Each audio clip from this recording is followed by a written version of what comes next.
Tragjedia e djaloshit që nuk jepte dot shpirt. Ekziston një kufi i padukshëm mes kësaj bote dhe botës tjetër. Një çast kur shpirti bëhet gati të lërë trupin për të kthyer te krijuesi i tij.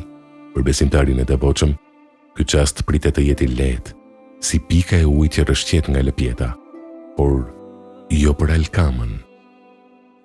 Në kohën e profetit Muhammed, paqja dhe bekimet e Allahut qofshin mbi të, jetonte një djalosh i ri me emrin Alkame. Ai ishte një besimtar i rregullt, falej, agjeronte dhe jepte lëmosh. Kushdo që e shihte, do të betohej se ai ishte prej banorëve të xhenetit. Por sot, Alkama po vdes.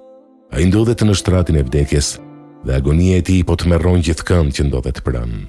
Sytë janë zgurdulluar, gjoksi ngrihet me vështirësi, por shpirti i tij ka ngecur. Ai nuk po jep dot shpirt. Miqtë e tij ulen pranë dhe i përshpërisin në vesh fjalët më të bukura. Thuaj, la ilaha illallah. Thuaj, nuk ka zot tjetër përveç Allahut.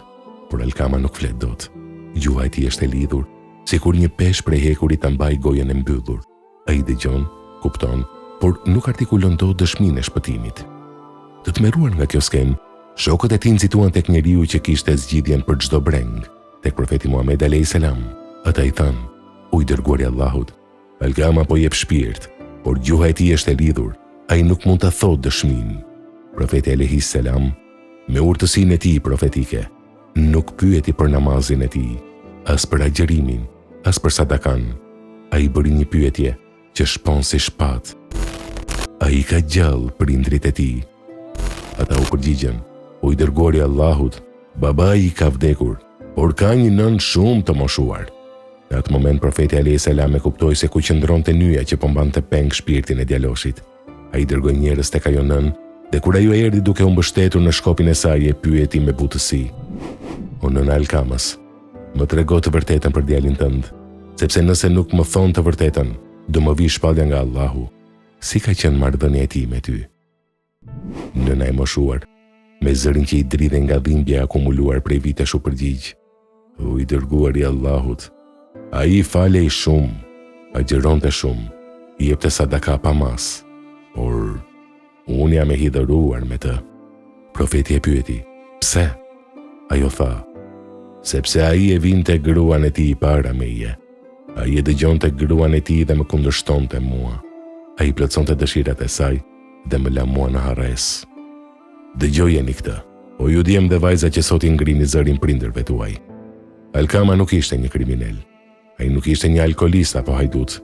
Ai thjesht kishte thyer zemrën e nënës së tij duke i dhënë përparësi dikujt tjetër para saj. Dhe kjo thyerje zemre, ky lot i fshehti një nënë, kishte mjaftuar që Allahu t'ia bllokonte gjuhën në çastin më kritik të jetës. Profeti alayhis salam ju kthye asaj dhe i tha: "O nëna e Alkamës, vërtet zemrimi yt është ai që po ja lidh gjuhën djalit tënd. A ja bën halal atij? A e fal djalin tënd që të shpëtoj?" Por plagët e nënës ishin të thella. Ajo tundi kokën e lënduar dhe tha: "Jo, i dërguari i Allahut, nuk ja bëj halal. Më ka lënduar aq shumë sa që nuk mund ta fal. Subhanallah." Mendoni për këtë çast dramatizues. Profeti mëshirës po i kërkon falje, por dhimbja e nënës është më e madhe se çdo gjë. Si mund të shpëtonte Alkama? Si mund të zbutej ajo zemër e thyer përpara se të ishte vonë? Atëherë profeti Muhammed alayhis salam mori një vendim ekstrem, një vendim që do të shkundte themelet e asaj dhome dhe të çdo zemre njerëzore. Ai u kthye nga sahabët e thirrri me zë të lartë: "O Bilal, shko dhe mblidh sa më shumë dru zjarri.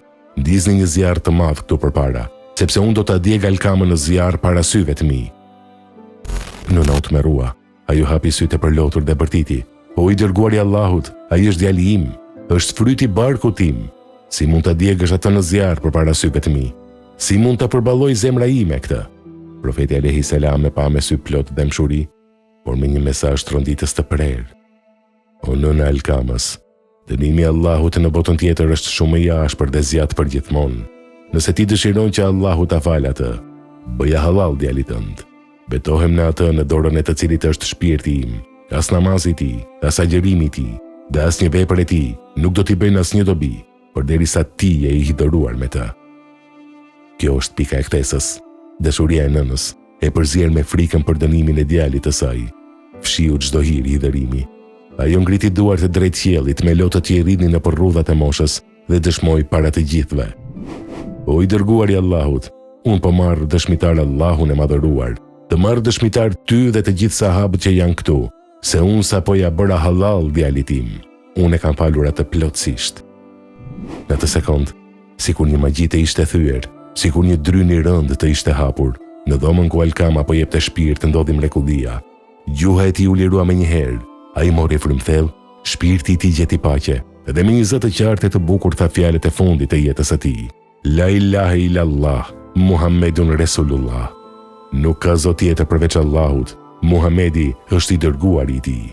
Dhe me këtë dëshmi në gojë, shpirti i tij la trupin dhe fluturoi drejt mëshirës hynore. Ai dha shpirt vetëm pasi mori vizën e fundit të shpëtimit, hallalin e nënës. Profeti alayhi salam mori pjesë në varrimin e tij.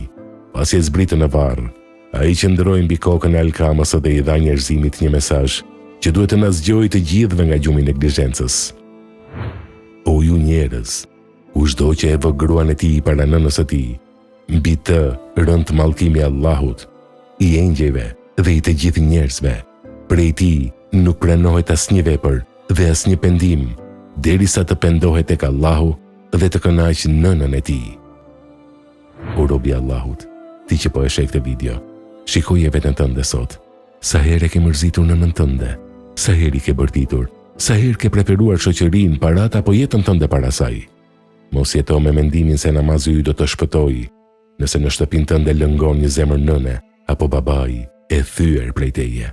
Shko që tani, kërkoju falje, puthi duart, merru hallalin përpara se të vi dita kur gjuha jote të lidhet dhe asnjë zjarr i kësaj bote të mos të bëj dot të dërmon.